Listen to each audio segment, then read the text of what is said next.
পাহাড়ের সাইফার পাকা ঘেরাও করে ফেলেছে। যদি মুসলমানেরা যদি সামনে চলে যায় পিছন দিক থেকে আক্রমণ করবে, ওখান থেকে হযরত ওমর ডাকছে, ইয়া সারিয়াতুল জাবাল, হে সারিয়া তুমি পাহাড় ছাইড়ো না, যদি পাহাড় ছাড়ো বিপদ হতে পারে। ওখান থেকে ওই পাহাড়ের দূরত্ব ছিল ৩৫০০ কিলোমিটার। আল্লাহু আকবার বলেন।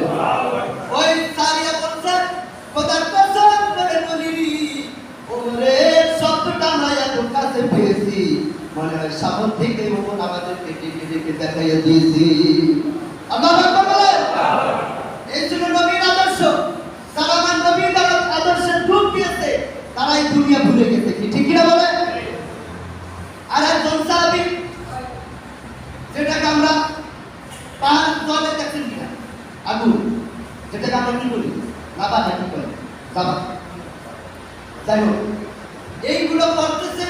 ওই সাহাবী তিনি একটা আটক দিলেন যে পাহাড় থেকে একটা সুদ পরিমাণে এদিকে গড়াইয়া পড়বে না, বলে নাই। আর একজন সাহাবী আমার প্রেমিক হয়েছে, সে বলছে মেঘরে এই ম্যাচ শুধু আমার জমিনে পড়বে আর কারো জমিনে পড়বি না। আল্লাহু আকবার বলেন। ওই ম্যাচ কতটুকু নামছে, কতটুকু তার জমিনে প্রয়োজন। আল্লাহু আকবার বলেন। হযরত তামিম দারি রাদিয়াল্লাহু তাআলা তিনি নবীর সাহাবী ছিলেন।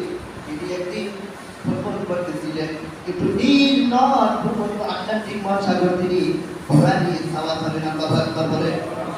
কি নিয়ে? ঘোড়া। ঘোড়া কি পানির উপরে চলে? ঘোড়া পানির উপরে কি চলে?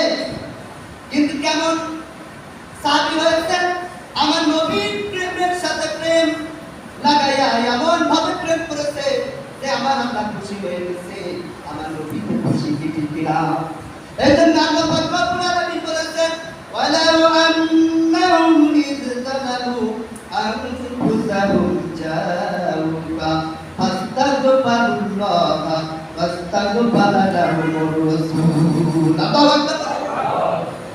হে নবী, দুনিয়ার মানুষ যদি, সমস্ত উম্মতেরা যদি আপনার নিকট আসে, আপনার মদিনায় আসে, অথবা না আসতে পেরেও যদি বাংলাদেশে বসে আপনাকে উসিলা করে যদি ক্ষমা চায়, আপনি নবী যদি তাদেরকে ক্ষমা করে দিতে পারেন, আমি আল্লাহ তার জীবনের গুনাহ মাফ করে দিব। কথাটা আল্লাহু আকবার বলেন।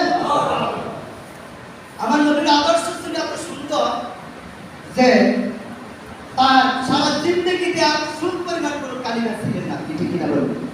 এবং তিনি এতটুকু আচরণ করেছে যে কোনো মানুষ তার দ্বারা কষ্ট পায় না। আল্লাহু আকবার বলেন। তিনি মদিনায় একটা উট ক্রয় করেছে, টাকা দেন নাই, তিনি উটটা নিয়ে চলে গেলেন। আর এক লোক এসে আরেক লোককে বলতেছে, হে ভাই তুমি এই উটটা বিক্রি করলা, টাকা কিনো না, তুমি লোকটাকে চিনো? হয় না। কত উনিকে টাকা নিয়ে আসবে? আল্লাহু আকবার বলবেন না? আমি তো চিনি না, তুমি এত সুন্দর চেহারা, উনি কখনো মানুষকে ধোঁকা দিতে পারে না। কি ঠিক কিনা বলেন?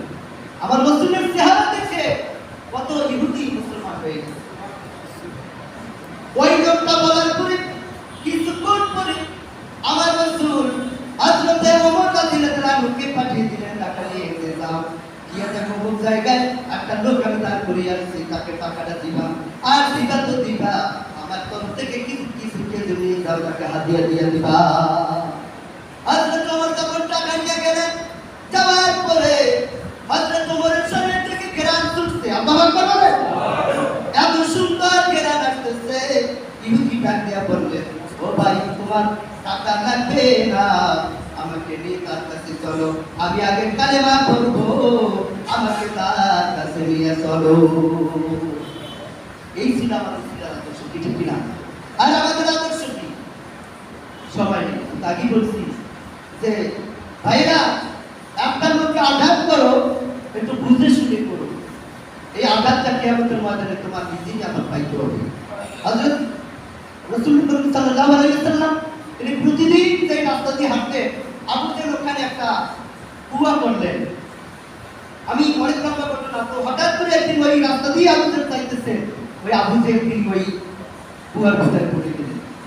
এখন উঠাইতে হবে, কেউ উঠাইতে পারে না। আবু জেহেল জানে আমার বাকিটা কোথায় মোহাম্মদ কারো সে তারা আমার এখান থেকে কেউ উঠিতে পারবে না আল্লাহু আকবার বলেন জোরে বলেন না আল্লাহু আকবার এরপর আমার রাসূল এসে হাত দিলে হাত যত যায় নিচে চলে যায় আল্লাহু আকবার বলবো না রশির মতো নিচে চলে যায় আবু জাহেল বললেন ভাতিজা তুমি আমাকে তোলো তুমি যা বলবে আমি তাই করব তোমার কালেমা আমি সবের আগে পাঠ করব ওখান থেকে ওঠার পরে বলছে মোহাম্মদ আমি কেমনে তোমার কালেমা পড়ি কারণ আল্লাহ বলছে কি জানে যে হেদায়েত কার হাতে বলেন হেদায়েত কার হাতে আল্লাহ তাকে চান তাকে হেদায়েত দেন আর তাকে চান না তাকে হেদায়েত দেন ঠিক কি না আল্লাহ রব্বুল আলামিন সকলকে আমল করার তৌফিক দান করুন সকলকে আল্লাহ আমিন সকলকে আল্লাহ আমিন